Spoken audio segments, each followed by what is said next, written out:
우리 서로 한 번 더 인사하겠습니다. 복음이면 가능합니다. 아멘. 아이고, 새로 산 게 왜 이렇게 속을 썩이고 있는 거야? 잠시만요. 참, 주님, 이거 어떻게 하는 거예요?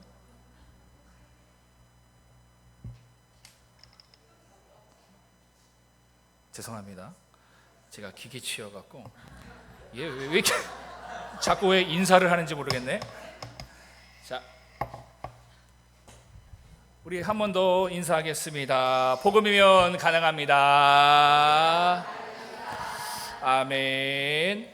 오늘 우리가 읽은 본문은요, 아하시아에 대한 소개와 함께 그의 신앙을 평가하고 있습니다. 성경은 먼저 아하시아를 어떻게 소개하고 있냐면요, 그는 아합의 아들로서 아버지의 뒤를 이어 북이스라엘의 왕이 된 사람이라고 소개하고 있습니다. 여러분, 아합은 어떤 인물입니까? 그는요, 하나님과 함께 바알을 섬기는 우상 숭배를 했던 사람이었습니다.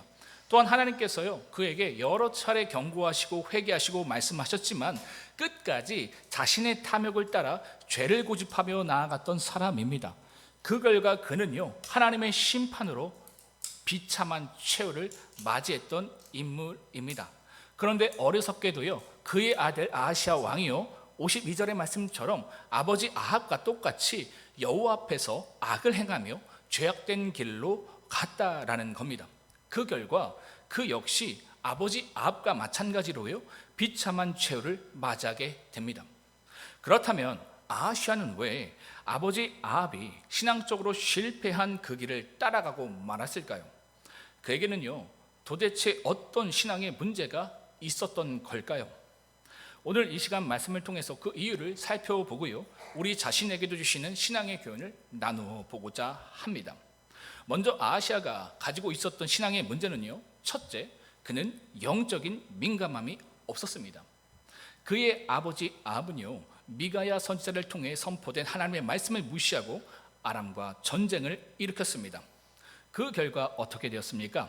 다 함께 열왕기상 22장 34절로부터 35절까지를 읽겠습니다. 시작.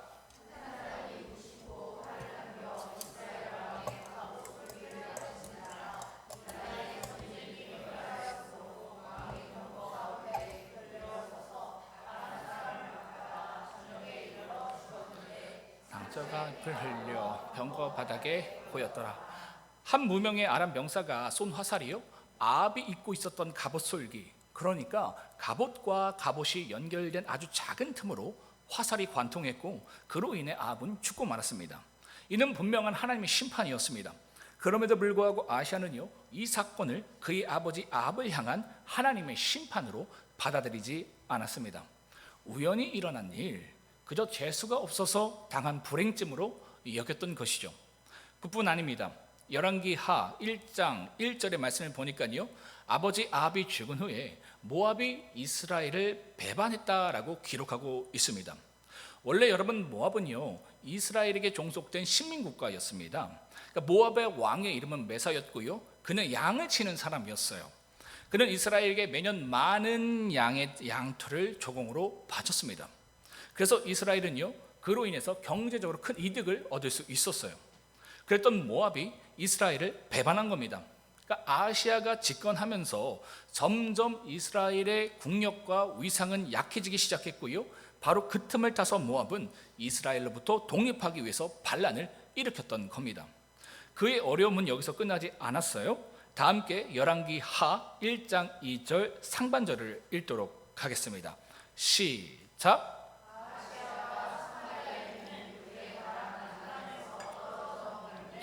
병들매 무엇입니까? 발을 헛디뎌서요, 다락난간에 추락하는 사고를 당하게 된 겁니다. 그로 인해서 많이 다치게 됐어요. 그러니까 이 모든 추락, 그의 정치적, 경제적, 건강의 추락은요, 그를 향한 분명한 하나님의 징계였습니다. 동시에 지금 그가 걸어가고 있는 죄악의 길에서 지금이라도 돌이키라는 하나님의 은혜의 사인이었던 것이죠. 그런데도 그는요, 죄악된 길에서 돌아서지 않았습니다. 왜냐하면 그에게는 하나님의 징계와 심판을 징계와 심판으로 받아들일 수 있는 영적인 민감함이 없었기 때문입니다. 이것이 그의 신앙의 첫 번째 문제였다라는 것이죠. 여러분은 어떠십니까? 이러한 영적인 민감함이 여러분들에게 있으십니까? 하나님께서 내가 걷고 있는 죄의 길에서 돌이키고 회개하기를 원하셔서 오늘과 같이 하나님 말씀을 통해서 혹은 삶의 문제들을 통해서 징계와 심판의 시그널을 여러분들에게 보내실 때에 여러분은 그 말씀과 문제를 나를 향하신 하나님의 징계와 심판의 시그널로 읽어낼 수 있는 영적인 민감함이 있으십니까? 아니면 아시아처럼요, 그 모든 말씀과 문제를 그저 우연한 것쯤으로 여기며 늘 흘려보내고 계십니까? 오늘 이 시간 말씀 앞에서 여러분 고민해 보시기를 바랍니다. 두 번째, 아하시아가 가지고 있었던 신앙의 문제는요, 자신의 삶에 누가 왕인지 몰랐다라는 겁니다. 여러분, 아버지가 이 불의의 사고로 돌아가셨어요. 그리고 나라가 정치적으로 또 경제적으로 어려워졌습니다. 또한 자기 자신도의 불의의 사고로 다치게 되었어요. 이쯤 되면 어떻게 해야 맞습니까? 신앙인이라면 마땅히 모든 문제의 해결자 되시는 여호와 하나님께 나아가야 합니다. 그런데 아하시아는요, 그렇지 않았습니다. 그는 자신의 문제를 해결하기 위해서요, 하나님을 찾는 대신 우상을 찾았습니다. 그 우상의 이름이 2절 후반절에 잘 나와 있는데 다 함께 열왕기하 1장 2절 하반절을 읽도록 하겠습니다. 시작. 사자를 보내며 그들에게 이르되 가서 에그론의 신 바알세붑에게 이 병이 낫겠나 물어보라 하니라. 우리가 여러분 이 바알세붑에 대해서 좀 살펴볼 필요가 있습니다. 사실 여러분 바알세붑이라는 이름을 가진 신은요, 고대 근동 어디에도 존재하지 않았습니다. 그렇다면 성경이 지금 없는 신을 마치 그 당시 있는 것처럼 꾸며낸 걸까? 아닙니다. 당시에 바알세불이라는 이름을 가진 신이 있었는데 그 이름의 뜻은요, 군주 바알, 바알 왕자라는 뜻을 가지고 있었습니다. 이 신은요, 당시 고대 근동에서 치유의 신으로 유명했던 신이었어요. 그런데 성경 저자가 이 바알세불이라는 이름을 의도적으로 바알세붑이라고 지금 고쳐서 기록한 겁니다. 이처럼 여러분 바알세불을요 바알세붑으로 고쳐서 쓰면요, 그 뜻이 어떻게 바뀌게 되냐면 바알의 왕에서 파리의 왕이 되고 맙니다. 파리의 왕. 여러분 여기서 파리는 프랑스 파리가 아닙니다. 알겠죠? 설마 그렇게 생각하시고 계신 거 아니죠? 프랑스 파리 아니에요. 똥파리 할 때 그 파리예요. 그 파리의 왕이다라는 겁니다. 그러니까 당시 치유의 신으로 유명했던 바알세불을 의도적으로 바알세붑으로 고쳐 기록함으로써요, 바알세불이 치유의 신이 아니라 오히려 병균을 옮겨 각종 전염병이나 일으키는 똥파리들의 왕이다. 성경 저자는 지금 바알세불을 조롱하고 있는 겁니다. 여러분, 우리의 영혼과 육신을 치유하시는 분은 누구십니까? 바로 여호와 하나님이십니다. 여러분 기억하십시오. 우리 문제의 답은 누구에게 있다고요? 여호와 하나님께 있어요. 우리는 이 하나님을요, 나의 하나님으로 인정하고 나의 인생의 주관자이자 참된 왕으로 모셔드리면 됩니다. 그런데 아하시아는요, 그렇게 하지 않았습니다. 그는 하나님이 아니라 우상에게 찾아갔습니다. 왜 그랬을까? 하나님을 하나님으로 인정하고 그분을 자신의 왕으로 받아들이는 순간 내가 세상에서 포기해야 할 것이 너무 많기 때문입니다. 그런데 우상은 어떻습니까? 그런 거 없거든요. 우상은요, 나에게 포기를 요구하지 않습니다. 내 욕망을 그대로 담아내고 내가 원하는 것을 이루어 주겠다고 약속한다라는 것이죠. 내가 불편하지 않고 내가 원하는 대로 만족을 주는 것이 바로 우상입니다. 그래서 아하시아는요, 자신의 그 마음을 불편하게 만드는 여호와 하나님이 아니라 자신의 마음을 즐겁게 해주는 바알세불이라는 우상을 찾아갔다라는 것이죠. 우리가 지난 시간에도 한번 살펴봤던 것처럼 내가 하나님의 뜻 가운데 멀리 가 있고 죄 가운데 늘 있으면요, 자꾸 하나님의 말씀이 불편하게 들려요. 그렇겠죠. 내가 지금 잘못 가고 있는데 당연히 하나님께서 나를 사랑하시면 나에게 불편한 말씀이 전해져요. 근데 그게 싫은 거예요. 자꾸 마음에 걸리는 거예요. 힘든 거예요. 짜증이 나는 거예요. 그래서 결국 어떻게 합니까? 우상하게 간다라는 거예요. 나의 탐욕을 이루어질 수 있는, 듣기 좋은 말들과 듣기 좋은 것들을 이야기하는, 약속하는 그 우상으로 나아간다라는 것이죠. 또 하나 이유가 있었습니다. 아하시아 눈에는요, 바알세불이 하나님보다 더 능력 있어 보였기 때문입니다. 3절에 보면요, 바알세불을 여러분 어디의 신이라고 지금 말하고 있습니까? 바알세불이 어디의 신이래요? 에그론의 신이래요. 에그론은 여러분 어디의 도시입니까? 블레셋 도시예요. 그러니까 아하시아가 보기에 하나님을 믿는다는 자신보다 바알세불이라는 우상을 섬기는 블레셋 사람들이 세상적으로 보았을 때 더 잘 되는 것처럼 보였던 겁니다. 그래서 그는 여호와 하나님보다 바알세불이라는 우상이 더 능력이 있다고 착각했다라는 것이죠. 마치 이런 거예요. 나는 하나님을 믿는데 나는 잘 안 되는 거예요. 근데 저 불교 다니는 사람은 잘 되는 겁니다. 그래서 우리 마음 가운데 어떤 생각이 들 수 있어요? 나도 한번 불교 다녀볼까? 그죠? 하나님보다 석가모니가 더 강력한가? 근데 여러분, 하나님이 석가모니보다 더 약한 겁니까? 아니죠. 사실 내 죄 때문에 그와 같은 어려움을 겪고 있는 거예요. 그러니까 하나님에게 문제가 있는 게 아니라 지금 나에게 문제가 있음에도 불구하고 이 아하시아는요, 어떻게 지금 접근하고 있는 거예요? 하나님이 더 약하다, 그러니 더 강력한 바알세불에게 가자라고 생각하고 찾아갔다라는 것이죠. 아하시아는요, 문제를 자신의 것으로 보지 않았습니다. 하나님으로 보았다라는 것이죠. 그는 자신의 삶의 문제를 해결해 줄 진짜 왕이 누구인지 몰랐습니다. 이것이 그의 신앙의 문제였다라는 것이죠. 오늘 신앙을 하면서 여러분, 우리가 불교를 찾아가지 않지만 이렇게 신앙은 하지만 세상을 찾아갈 수 있습니다. 여러분, 기억하십시오. 여러분, 이게 만만치 않은 싸움이에요. 하나님이 우리에게 왕이라고 우리가 선포하고 나가지만 우리가 얼마나 세상의 가치에 관심이 있는지 여러분 한번 들여다보십시오. 정직하게. 정말 하나님이 여러분의 왕이십니까? 고민해보자라는 거예요. 우리의 내용들을 다 들여다보면 사실상 우리의 관심이, 우리의 열정이 다 어디에 있습니까? 세상의 가치에 있잖아요. 그게 더 좋잖아요. 그러니까 이러한 내용을 통해서 내가 정말 하나님을 내 삶의 왕으로 삼고 있는가 그렇지 않은가 고민해 보아야 한다라는 겁니다. 여러분은 어떠십니까? 여러분의 인생의 왕은 누구십니까? 우리 주 예수 그리스도를 여러분의 인생의 왕으로 삼고 계십니까? 아니면 여러분 자신을 혹은 세상의 가치를 여러분의 왕으로 삼아가고 계십니까? 내가 누구를 내 인생의 왕으로 삼고 있는지 어떻게 알 수 있냐면요, 여러분, 오늘 말씀의 아하시아처럼 도저히 감당할 수 없는 문제가 닥쳐보면 금방 알 수 있습니다. 그런 문제 앞에서요, 내가 어떻게 반응하는지를 보면 알 수 있어요. 아, 저분 정말 주님을 그 삶의 왕으로 삼고 있는가? 위기 가운데 볼 수 있다니까요. 경제적 위기, 건강의 위기, 자녀의 위기, 가정의 위기, 이런 것을 통해서 바로 드러나요. 그 사람이 그 삶 가운데 누구를 왕 삼아 왔는지 그 문제 가운데, 위기 가운데에 반드시 드러난다라는 것이죠. 여러분, 그러한 문제 앞에서 가장 먼저 하나님께 나아가 하나님의 말씀을 붙들고 기도한다면 그 사람에게는 주님이 왕인 겁니다. 근데 그러한 문제 가운데에 세상에 이 나의 문제를 해결해 줄 만한 그 사람들을 찾아다니고 그 문제를 해결해 줄 방법들을 쫓아다닌다면요, 그것은요, 나는 세상의 가치를 왕으로 삼아가고 있는 것이다. 이런 것을 통해서 우리는 알아갈 수 있다라는 겁니다. 여러분 어떠십니까? 문제 가운데 누구를 의지하시고 누구를 찾아가십니까?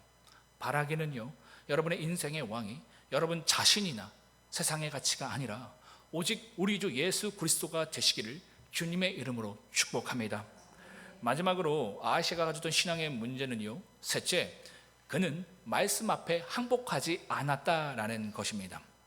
아하시아는요, 자신의 문제를 해결받기 위해서 여호와 하나님이 아니라 바알세불에게 사신들을 보냈습니다.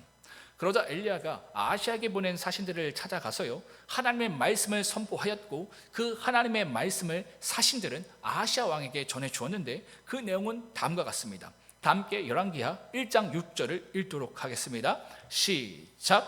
그들이 말하되 한 사람이 올라와서 우리를 만나 이르되 너희는 너희를 보낸 왕에게로 돌아가서 그에게 구하기를 여호와의 말씀이 이스라엘의 하나님이 없어서 내가 에그론의 신 바알세불에게 물으려고 보내느냐. 그러므로 내가 올라간 침상에서 내려오지 못할지라 내가 반드시 죽으리라 하셨다 하라 하더이다. 아멘. 뭡니까? 너 그러다가 진짜 죽는다라는 겁니다. 너 그러다 진짜 죽어. 이제라도 회개하고 돌아오라는 겁니다. 아하시아를 향한 하나님의 마지막 경고의 말씀이었습니다. 그럼 어떻게 여러분 해야 합니까? 이러한 하나님의 말씀 앞에서 어떻게 해야 돼요? 항복해야죠. 겸손한 마음으로 무릎을 꿇고요, 회개의 자리로 가야 하는 겁니다. 그런데 아하시아는요, 이러한 엄중한 하나님의 징계와 심판의 말씀 앞에서 자신의 귀와 마음을 닫아버렸습니다. 그리고 끝까지 그 말씀 앞에서 항복하지 않았어요. 고집부렸어요. 오히려 9절의 말씀처럼요, 자신의 군대를 엘리야에게 보냅니다. 그리고 그 말씀을 전한 엘리야를 자신 앞에 굴복시켜서 심지어 죽이고자 했다라는 것이죠. 그러면 엘리야를 통해서 선포된 하나님의 심판의 말씀이 취소되거나 변경될 수 있다라고 착각했다라는 겁니다. 그렇지 않죠?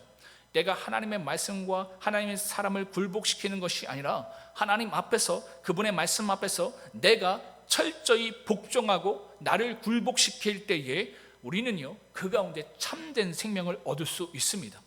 도저히 해결받을 수 없을 것만 같은 인생의 문제를 하나님 앞에서 해결받을 수 있다라는 것이죠. 그러니까 이걸 몰랐던 거예요. 내가 행복해야 되는데 자꾸 하나님을 항복시키려고 해요. 그러면 안 된다라는 겁니다. 아하시아가 여러분 엘리야를 굴복시키고 죽이려고 보냈던 군대 장관들 중에서 세 번째로 엘리야를 찾아간 이 군대 장관에게 이 지혜가 있었습니다. 그 전에 여러분 엘리야를 찾아간 군대 장관들은 어땠냐면요, 자신의 군주 아하시아처럼 하나님의 사람 엘리야를 향해서 자신 앞에 굴복시키려 했다가 하늘로부터 불이 떨어져서 모두 불타 죽고 말았습니다. 다 함께 열왕기하 1장 12절을 읽도록 하겠습니다. 시작. 엘리야가 그들에게 대답하여 이르되 불이 하늘에서 내려와 너와 너의 50명을 살릴지로다 하매 하나님이 불이 곧 하늘에서 내려와 그와 그의 군사 50명을 살랐더라.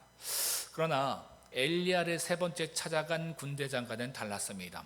그는요, 앞서 엘리야를 찾아갔던 군대 장관들처럼 엘리야를 향해서 자신에게 내려와서 굴복하라, 항복하라 명령하지 않았습니다. 다음과 같은 지혜를 보여줬는데 다 함께 열왕기하 1장 13절도 읽도록 하겠습니다. 시작. 왕이 세 번째 50부장과 그의 군사 50명을 보낸지라 셋째 50부장에 올라가서 엘리야 앞에 이르러 그의 무릎을 꿇어 엎드려 간구하여 이르되 하나님의 사람이여 원하건대 나의 생명과 당신의 종인 이 50명의 생명을 당신이 귀히 보내소서. 어떻게 했대요? 가서 엘리야 앞에서, 하나님 앞에서 무릎을 꿇었대요. 꿇는 걸로 만족하지 않고 엎드렸대요. 그리고 간구했대요. 하나님 잘못했습니다. 나를 살려주시옵소서. 하나님 앞에서 자신의 그 태도를 낮춘 것입니다. 결국 그의 이러한 겸손한 신앙의 태도는요, 그와 그의 부하들을 살릴 수 있었습니다. 그러나 아하시아 왕은요, 끝까지 자신의 부하처럼 하나님 앞에서 회개하는 모습, 신앙의 겸손한 모습을 보이지 못했습니다. 그래서 결국요, 17절의 말씀처럼 그에게 선포된 하나님의 말씀대로 그는요, 침상에서 죽음을 맞이하게 됩니다. 여러분 어떠십니까? 하나님 말씀 앞에서 내가 철저히 항복하지 않고 아직도 나를 향하신 하나님의 뜻을 꺾어보려고 끝까지 버티고 있는 죄의 목록은 없으십니까? 하나님이 이기나 내가 이기나 한번 보자. 혹시 이런 마음으로 여전히 하나님 앞에서 대적하며 서 계신 것은 아닙니까? 반대의 모습도 가능하죠. 하나님은 사랑의 하나님이시니까 늘 나의 죄의 모습을 용서해 주시겠지. 그래서 나는 언제든 회개하면 될 거야 라면서 그러한 근거 없는 신앙의 자신감을 가지고 이처럼 하나님 앞에서 여전히 그 죄를 붙들고 아합처럼 지금도 고집하고 계시진 않으십니까? 아합이 그랬잖아요. 그죠? 죄를 짓고 하나님 말씀하시면 들을 기는 또 있었어요. 그래서 또 회개하는 척해요. 그리고 또 은혜를 받으면 또 죄를 향해 나가요. 그럼 또 그 마음은 뭐예요? 또 회개하면 되겠지. 계속 반복되는 거예요. 근데 결국 어떻게 되는 겁니까? 그로 말미암아 멸망의 인생 가운데 놓이게 되었던 것처럼 혹시 여러분들 안에서도 오늘도 내가 또 회개하면 되지 라는 마음으로 여러분 가고 계시진 않습니까? 늘 말씀드린 것처럼 여러분, 회개도 여러분 시간이 있어요. 늘 주어지는 게 아니에요. 어쩌면 오늘이 마지막 기회일 수도 있어요. 여러분, 이 말씀을 엄중한 하나님의 말씀으로 받아들이는 지혜가 여러분들에게 있길 주님의 이름으로 축복합니다. 바라기는요, 어느 무명의 군대 장관처럼 내가 하나님 뜻을 거꾸로 하는 것이 아니라, 또한 근거 없는 신앙의 자신감으로 죄를 고집하는 것이 아니라, 그 하나님의 뜻과 말씀 앞에서 나를 철저히 항복하는 신앙의 지혜를 구하시는 여러분들 되시길 축복합니다. 말씀을 마무리하겠습니다. 아하시아의 인생은 결국 추락하는 인생이었습니다. 정치적으로도, 경제적으로도, 건강에서도, 신앙에서도 끝내 무너져 내리고 말았습니다. 그의 추락의 이유는 무엇이었습니까? 첫째, 그는 영적인 민감함이 없었습니다. 그래서 하나님의 징계로 보지 못했습니다. 이게 지금 하나님의 엄중한 말씀이 지금 선포되고 있잖아요. 누군가에게는 이 말씀 하나님의 말씀일 수 있거든요. 근데 그걸 못 알아듣는 거예요. 그래서 결국 그 자리로 계속 가는 겁니다. 아하시아가 그랬다라는, 이게 신앙의 문제였다라는 겁니다. 둘째, 자신의 삶의 참된 왕이 누군지 몰랐습니다. 그래서요, 하나님을 찾지 않고 우상을 의지했습니다. 셋째, 그는 말씀 앞에서 끝내 항복하지 않았습니다. 결국 자신의 뜻과 그 마음을 꺾지 않았다라는 것이죠. 바로 이것이 그의 추락의 이유였습니다. 이러한 이유로 결국 그는요, 아버지 아합과 똑같이 인생의 비참한 최후를 맞이하고 말았습니다. 사랑하는 성도 여러분, 오늘 말씀은 여기 있는 우리에게도 경고일 수도 있습니다. 오늘 나를 향하신 하나님의 징계의 말씀과 사인을 무시하지 마십시오. 하나님이 내 인생의 참된 왕인지, 세상의 가치가 참된 왕인지 입장과 태도를 분명히 하십시오. 하나님이 여러분의 왕입니까? 세상의 왕입니까? 여러분, 그거 하지 마세요. 겉으로는 하나님 믿는 척 하면서 속으로는 세상 가치를 추구하지 마세요. 그냥 차라리 정직하게 하나님, 나 이런 사람이에요 라고 그냥 가세요. 그렇게. 근데 늘 우리는 그래요. 겉으로는 하나님 믿는 것처럼 하지만 속으로는 세상 가치를 쫓아갑니다. 여러분, 입장을 분명히 하십시오. 하나님을 왕으로 삼을지, 내 자신과 세상의 가치를 왕으로 삼을지 입장을 분명히 하자라는 것이요. 그리고 이러한 말씀에 귀를 닫고 마음을 닫고 고집스럽게 이런 죄를 붙잡고 있지 마십시오. 그렇지 않으면 우리도 아하시아처럼 추락할 수 있습니다. 그러나 영적으로 늘 깨어 있어서요, 주님을 내 삶의 참된 왕으로 모셔드리고 이런 말씀 앞에 겸손히 항복할 때에 우리는 추락이 아니라 회복과 생명의 길을 걸어갈 수 있음을 잊지 마시길 바랍니다. 바라기는요, 저와 여러분의 인생이 아하시아처럼 추락의 길이 아니라 주님께 항복함으로 회복과 생명을 누리는 길이 되기를 주님의 이름으로 축복합니다. 이 시간 함께 주님만의 왕이십니다 함께 찬양하고 기도하도록 하겠습니다.